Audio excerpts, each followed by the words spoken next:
Mga paryente, gluto tayo ngayon ng repolyo. Yan o, laki. Design lang natin sa sardinas para maiba naman. Yan, i-ready lang natin to yung recado niya. Sibuyas, bawang. Saka gisa natin maigi sa kamatis para masarap.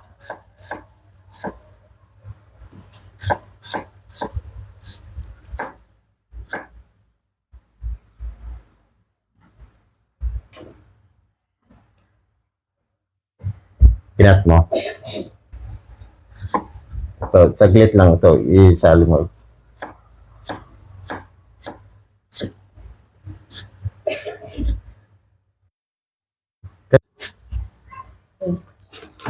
Gayatin na natin ito yung repolyo.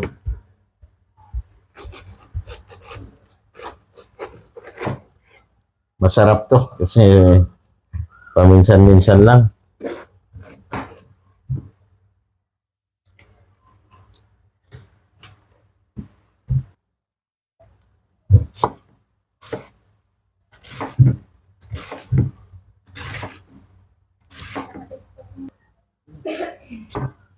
Yan, ganito lang. Ang partner nito, prito.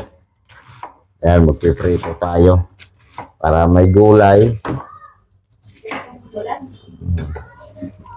Yan. At napakarami tingnan mga parente, pero kapag naluto to, kapiranggot na lang yan na siya. Oh. Ito, sardinas, malaki. Design natin. Gisa na natin to yung sardinas natin. Unahin lang natin lagay yung sibuyas.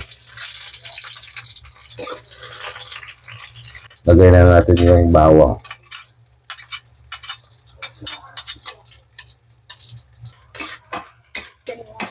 Kunin mo dito yan. Lagay ko na yung kamatis. Luto maigi. Luto na yung kamatis. Lagay na natin itong sardinas. Yan.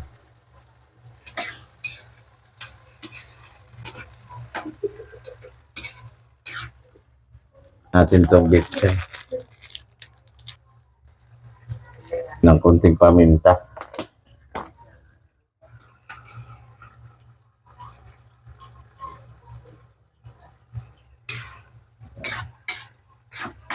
Patis. Yan. Para may lasa. Lagay na natin itong yung repolyo. Marami siya pero pag naluto naman ito kukunti. Tikman lang natin ito kung sakto na yung alat niya. Sakto naman. Yan, luto na. Mabilis lang lutuin pala ito. Mga paryente. Kunting kuhan pa. Mas magasarap nga ito pag medyo half cook siya eh. Napakasarap na ito, repolyo. Yan. So yan mga paryente, luto na yung repolyo natin. Yan, nilagay lang natin ng sardinas. Papartneran natin ng prito ngayon to.